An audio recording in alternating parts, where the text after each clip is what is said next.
When we get to the airport, I get pulled out of line. At first, I do not understand what the police are asking me.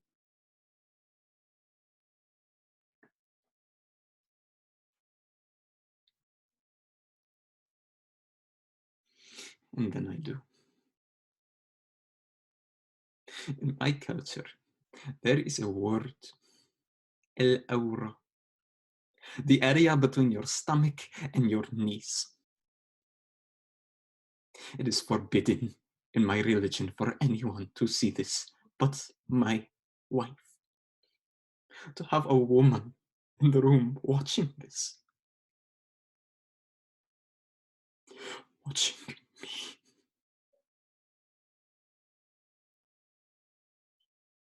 You can't understand.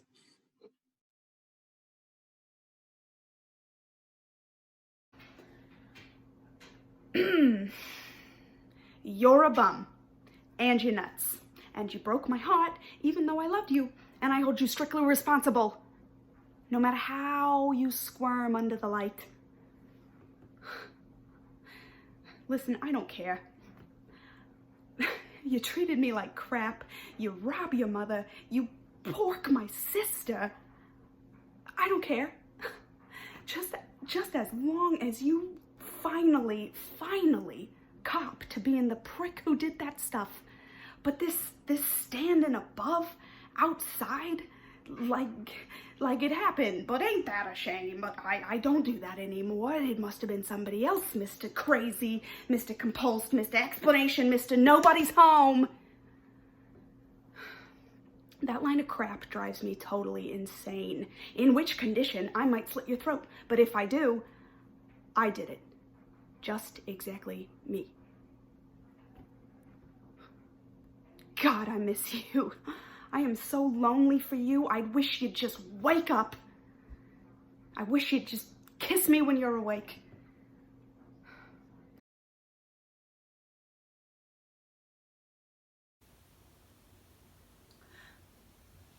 When I first met you and was nothing more than a girl, I wrote my name in the snow outside your window. I would have done anything for you to notice me. You were older and seemed so wise, so calm, and so marvelously indifferent to me. I don't know if you ever saw it. It melted. No matter.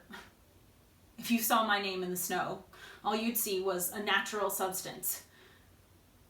It was an unnecessary gesture, childish.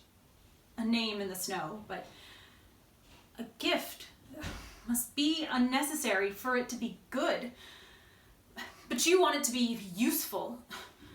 You'd never say, well, it's useless, but you made it for me alone, and so it will exist for all time. It will never melt. How ridiculous I sound. My hat, please.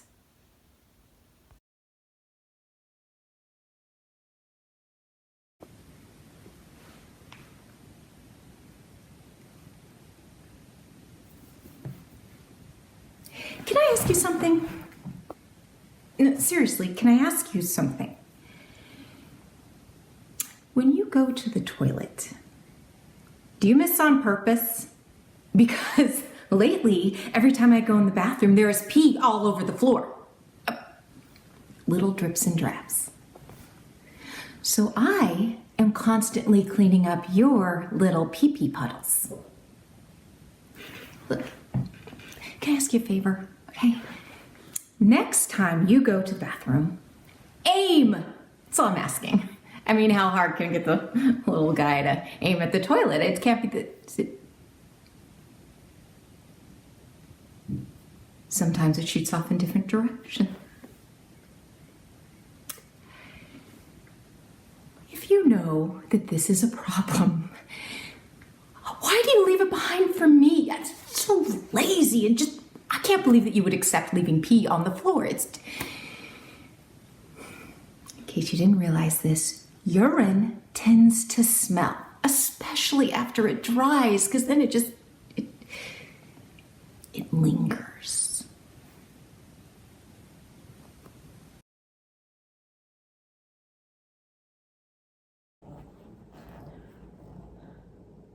don't sleep here, Neil. Not today. Please, listen, I can't. Not now. This room is all yours if you plan to claim it, but I'm asking you to leave here now and let us both think through our mess in some kind of calm. Neil, I've thought. I know what I can do. I can wait here till time for supper this evening. Now you go off and think about our year together and the time to come. Then if you know I'm the one you need to spend long years with, come back by dark. I want you to be a good person. That's all. Housebrook if it means coming home at sundown to eat and rest. Not filthy and sick. Not 12 hours late, a good supper ruined, your wife not knowing you're sick or dead. You need to be drunk 2 or 3 nights a week. You need to break every promise you made to stand by me. Because I promised you, Neil. And you promised me.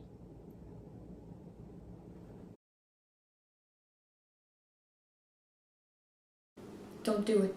Don't open that little box one more crack. Don't ask me to marry you. I can't let you do this to me. I mean, before I met you, no one actually liked me. Before you, I was quick with insults. I always had a cruel word. But since being with you, I've begun to feel all warm inside. I have these thoughts, these urges to donate to charities and help out in soup kitchens and hug people. Don't you see? Don't you see you've made me nice? And what really scares me is that you'll open that box and ask me to marry you, and I'll just nicely say yes. And then I'll be nice for life.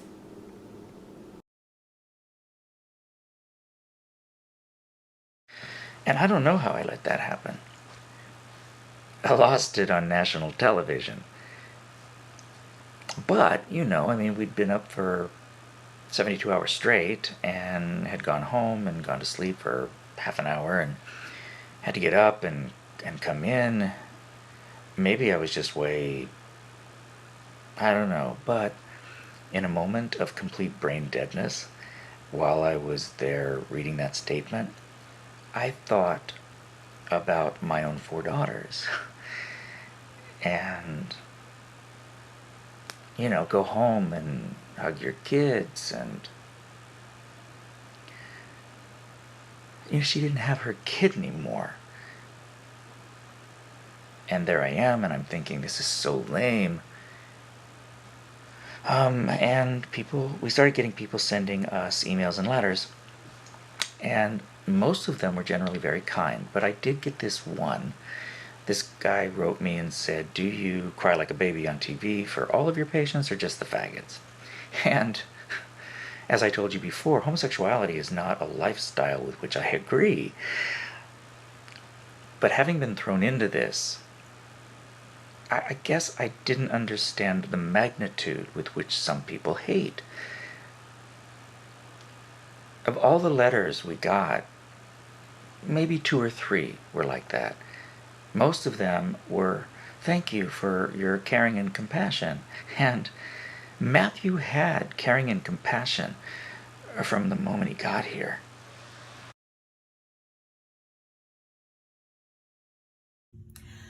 I weigh 276 pounds and I love every God-given one of them. I don't actually. Not if I were being honest, but that's what you're supposed to repeat according to the instructions in the book. It's called The Bigger the Better. It's meant to empower you, apparently, reciting this mantra. They suggest standing completely naked in front of a full-length mirror beneath overhead lighting and repeating at least 20 times before going to bed. I weigh 276 pounds and I love every single God-given one of them. Not that it actually says 276, of course. It just leaves a blank space and you're supposed to plop in whatever it is that you're lugging around. And then you're supposed to wake up the next morning feeling completely at peace with your inner being and the world in which it moves or lumbers or words to that effect. Whatever the case, it's not working. I was feeling I was had. As Nietzsche so adroitly put it, does wisdom perhaps appear on earth as a raven, which is inspired by the smell of carrion? Perhaps yes, perhaps no, but I did buy the book. Maybe I'll write a book. I title it, How to Hate Your Bloated Carcass, yet still manage to live a relatively happy, healthy, and productive life, barring one or two exceptions, especially when all alone on a Saturday night with a bottle of vodka and a belly full of bile. Or something like that. I think I need an editor.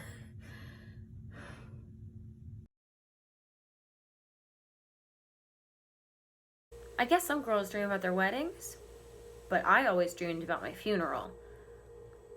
I always died prematurely, either in a brutal bus accident, even though I never take the bus, or in the Salem witch trials. But it was always a closed casket, because mangled body, and for some reason, Kiki always delivered the eulogy, but it was surprisingly moving.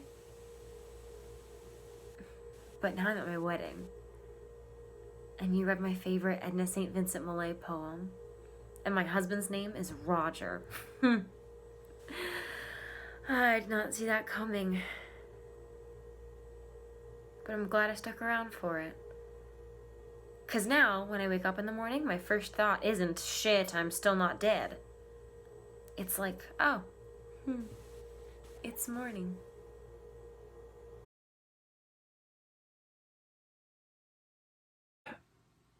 I never believed it possible a man could love like this. I never believed that I could ever love. Throughout all of my wandering life along the dusty roads, I was not only the one who passed, I was the one who fled. The enemy of the harvest, the field of man, of sunlight, and the day. Sometimes resting at night beneath the stars, the calm repose of heaven would invite, soothe me even, to a dream of something that might potentially be in my life, like that calm night sky brooding infinite over my soul. Serene. And so, tonight, with the enchantment of this fete, it seemed to me that there had finally come a sense of calm. A peace had finally entered my life. And I was dreaming. And oh, how I did dream!